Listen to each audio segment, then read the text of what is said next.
Ancaman para mantan pekerja pengangkut sampah yang akan menggugat Pemkot Bandar Lampung pada beberapa hari lalu rupanya tidak main-main. Selasa siang didampingi kuasa hukumnya, mereka resmi menggugat Pemkot Bandar Lampung ke Pengadilan Tata Usaha Negara atau PT-UN.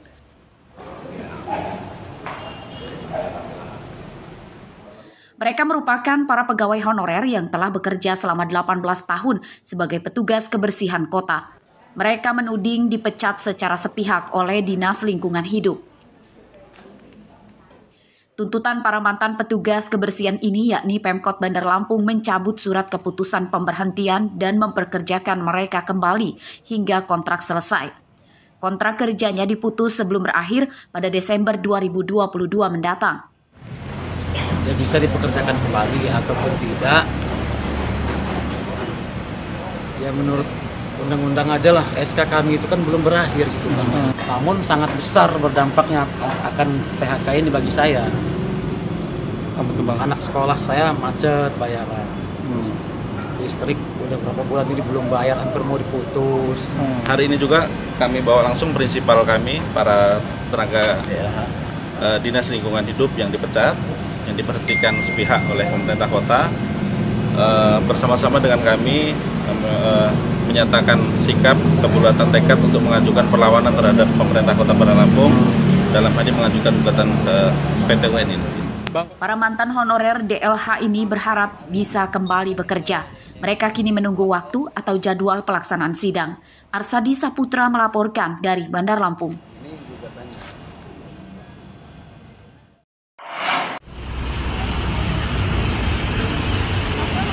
Tak hanya gaji guru P3K, tunjangan insentif guru honorer di Bandar Lampung ternyata juga belum dibayarkan.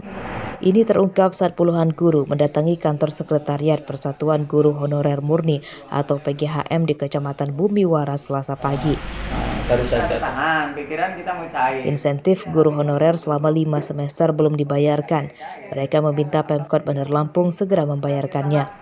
Menderita ya. Ternyata dapat 1.500.000 ya. Nah, ini kami sudah menunggu, sudah kalau kita hitung sudah hampir 5 periode. 5 semester hampir. Nah, kami harapkan kepada pemerintah Kota Bandar Lampung karena guru honor ini sangat luar biasa kesejahteraannya.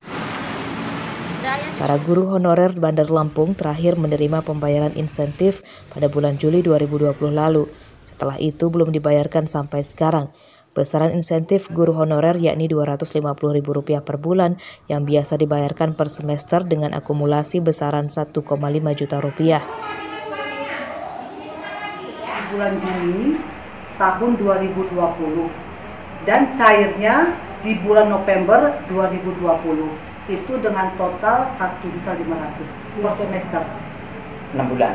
6 bulan. Jadi sebulannya sekitar 2,5 ya. Sebulannya 2,5. Jadi sebulannya 2,5 dicairkan satu semester 1,5. Tunjangan insentif guru honorer berbeda dengan gaji. Insentif untuk menambah pendapatan guru honorer dialokasikan dari APBD oleh Pemkot Bandar Lampung. Dinas Pendidikan Bandar Lampung berdalih insentif guru honorer yang tertunggak karena pemasukan Pemkot Bandar Lampung menurun drastis dampak pandemi COVID-19. Dana insentif guru honor ini kan sebagai penghargaan dari Wali Kota Bandar Lampung karena PAD kita pada waktu itu meningkat. Jadi sumber dananya berasal dari PAD, pendapatan asli daerah, bukan dari APBN. Nah, untuk tahun 2020 sudah dibayar, terhitung Juli sampai dengan Juni, untuk 7.763 orang. Jumlah guru honorer di Kota Bandar Lampung tercatat 7.080 orang. Namun tahun ini jumlahnya berkurang 1.166 orang karena sebagian sudah diterima sebagai pegawai pemerintah dengan perjanjian kerja atau P3K guru. Jeffrey Arifin melaporkan dari Bandar Lampung.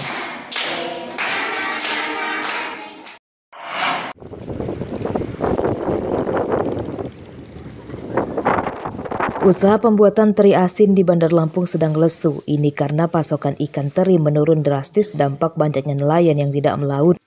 Penyebabnya cuaca ekstrim dan nelayan sulit mendapatkan BBM. seperti terpantau di Pulau Pasaran, Bandar Lampung pada Selasa pagi. Dari puluhan produsen, kini hanya beberapa saja yang masih berproduksi, itu pun jumlah produksinya menurun drastis. Salah satunya adalah Sukardi, ia biasanya memproduksi hingga 2 ton. Karena pasokan ikan teri dari nelayan langka, kini Sukardi paling banyak memproduksi setengah ton teri asin. Padahal permintaan dari pelanggannya tinggi, penjualan teri asin terbesar ke Jakarta. Ikan kayak kemarin itu kurang berat di resiko. Resiko. Oke. Dari nelayannya sendiri gitu belum ada ikannya. Ya, nelayannya juga kan nangkapnya juga kan kurang. Apalagi kalau kita kurang dari target kan mulai dapat sedikit itu juga berat untuk permasnya. Iya. Para nelayan pesisir Bandar Lampung kini tak berani melaut terlalu ke tengah karena laut Lampung dilanda cuaca ekstrim. Selain angin kencang, ombak di tengah laut mencapai 3 meter yang membahayakan keselamatan nelayan dengan perahu kecil. Ya, gelombangnya kurang lebih sekitar 2-3 meter. Kok sampai 3 meter? Ya. Itu sudah sulit bagi kita orang yang di sini karena kapal kecil. Oh begitu. Sudah berapa hari sih Pak? Kami istirahat total sekitar setengah bulan. Hampir setengah bulan. Pulau Pasaran, Bandar Lampung merupakan pusat produksi ikan asin terbesar di Lampung.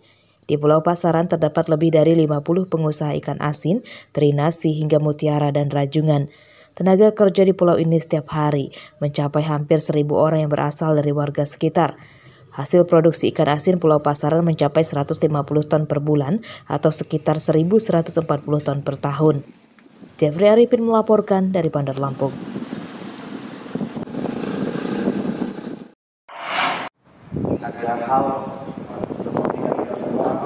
Pemerintah Kabupaten Lampung Selatan Selasa pagi menyiagakan ratusan personil dari lintas sektoral dalam siaga bencana alam menjelang akhir tahun ini. 2 dari 17 kecamatan yakni Kecamatan Seragi dan Candipuro dipetakan sebagai daerah rawan banjir yang rutin terjadi setiap tahun. Banjir disebabkan meluapnya sungai besar Seragi yang terhubung ke Sungai Lampung Timur. 3 kecamatan lain yakni Bakauheni, Katibung, dan Penengahan rawan bencana tanah longsor saat musim hujan. Daerah ini berdampingan langsung dengan beberapa bukit. 2 kecamatan lagi yakni Raja Basa dan Kalianda rawan bencana tsunami. Pada akhir 2018 lalu, 2 kecamatan di pesisir Lampung Selatan ini porak-poranda akibat diterjang tsunami Selat Sunda yang dipicu amblesnya Gunung Anak Rakatau ke dalam laut. Ratusan orang meninggal dunia dan terluka. Kita melaksanakan apel bulan pasokan ini mempersiapkan hal-hal yang tidak kita harapkan. Berkaca dan melihat dari beberapa kejadian sebelumnya. Selama operasi siaga bencana alam, tim ini siaga 24 jam. Tim ini dilengkapi peralatan evakuasi dan penanganan bencana alam seperti mesin pompa air, perahu karet, dan ambulans. Adi Susanto melaporkan dari Lampung Selatan. Taruh barak hancur aja. Tinggal apa ya, Bang?